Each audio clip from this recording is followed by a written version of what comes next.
Super ఎమీ and super tasty చింత చిగురు పప్పు రెసిపీని షేర్ చేస్తున్నానండి. అసలు ఎంత రుచిగా ఉంటుందో చెప్పలేను. దాన్ని చేసుకునే విధంగా చేసుకుంటే అద్భుతమైన రుచితో ఉంటుందన్నమాట. ముఖ్యంగా ఈ 2 months లో మనకి విరివిగా చింత చిగురు దొరుకుతుంది. రకరకాల రెసిపీస్ చేసుకోవచ్చండి. ఇంక ఈరోజు చింత చిగురు పప్పు రెసిపీని షేర్ చేస్తున్నాను. దానికి గానీ ఆల్మోస్ట్ నేను లేత చింత చిగురు 200 grams వరకు తీసుకున్నానండి. దాంట్లో ఏదన్నా కొమ్మలు తుక్కులు అంటే ఈనెలు లాంటి గట్ట ఉంటే తీసేసుకుని శుభ్రం చేసుకుని పెట్టుకోవాలండి. లేత చింత చిగురు దొరికిందండి. మార్కెట్ లో ఇప్పుడు చాలా విరుగా దొరుకుతుంది చింత చిగురు. దాన్ని తెచ్చేసుకుని శుభ్రంగా మనం వాష్ చేసేసుకుని పెట్టేసుకుంటాం అనమాట. చూసారా ఎంత లేతగా ఉందో అసలు. దానివల్ల ఈనెలు అవి కూడా అసలు రాలేదనమాట. అయితే చింత చిగురికి ఇంత రేటు అని ఫిక్స్డ్ ఉండదండి. ఒక్కొక్కసారి ఒక రేట్ ఉంటుంది. ఈ క్వాంటిటీ ఇప్పుడు 40 rupees కి దొరికింది. కుక్కర్లోకి ఒక కప్పు కందిపప్పు తీసుకున్నాను. దాన్ని శుభ్రంగా వాష్ చేసుకున్నటువంటి చింత చిగురు యాడ్ చేసేస్తున్నాను. కొంచెం నలిపినట్టు చేసి యాడ్ చేశానండి నేను. ఇప్పుడు దీంట్లో పచ్చిమిర్చి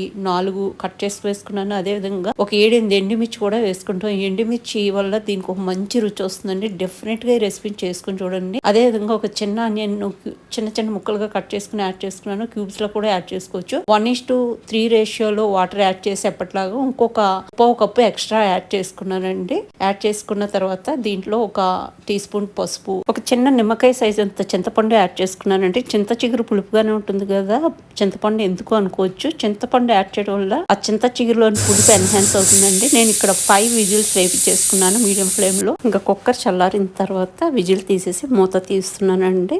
పప్పు చింత చిగురు ఇదంతా కూడా పర్ఫెక్ట్ గా ఉడికిపోయిందండి. ఇంకా దీన్ని చక్కగా మెదుపుకోవాలి. మెత్తగా సాఫ్ట్ గా చక్కగా మెదిగిపోతుందండి. మెత్తగా ఉడికిపోయింది కదా, అందుకని మనం మీడియం ఫ్లేమ్ లో విజిల్స్ వేయించుకుంటే చక్కగా ఉడికిపోతుంది. హై ఫ్లేమ్ లో అయితే పప్పు అడిగంటే ప్రమాదం ఉంటుందండి. అది కాకుండా రెగ్యులర్ కంటే నేను ఇంకో 3/4 గ్లాస్ ఎక్స్ట్రా వాటర్ వేసుకున్నాను. ఇంకా ఇది చక్కగా మెదుకుని పెట్టేసుకున్నామండి. ఇప్పుడు పోపు రెడీ చేసుకుందాము. కచ్చపచ్చ దంచుకున్న వెల్లుల్లి డబ్బలు సగం పాయ అనుకోండి. తర్వాత ఆనియన్ పీసెస్, కరివేపాకు, ఎండుమిర్చి, జీలకర్ర, ఆవాలు, మినపప్పు, కొంచెం మెంతులు వేసేసుకొని 1 టేబుల్ స్పూన్ ఆయిల్లో మీరు నెయ్యి కూడా వాడుకోవచ్చండి.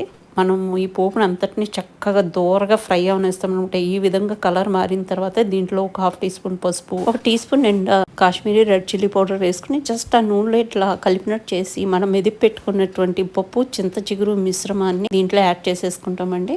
యాడ్ చేసేసుకున్న తర్వాత ఆ కుక్కర్లోనే ఒక 1/2 గ్లాస్ అంత వాటర్ యాడ్ చేసుకుని దాన్ని తులుపుకున్నట్టుగా చేసుకుని ఆ వాటర్ని వేసేసుకున్నాము. మీకు పలుచగా కావాలంటే ఇంకొంచెం వాటర్ యాడ్ చేసుకోవచ్చండి. ఇక్కడ రుచికి సరిపడా సాల్ట్ వేసేసుకున్నాము. వేసేసుకున్న తర్వాత అంతా కలిసేలాగా ఒకసారి మిక్స్ చేసేసుకుంటామండి. మిక్స్ చేసేసుకుని లో ఫ్లేమ్ లో మనం ఇంకొక 4 నుంచి 5 నిమిషాల పాటు బాయిల్ అవనిస్తాము. నేను ఈ కన్సిస్టెన్సీ ఉంచుకున్నానండి. మీకు పలుచగా కావాలంటే ఇంకొంచెం వాటర్ యాడ్ చేసుకుంటే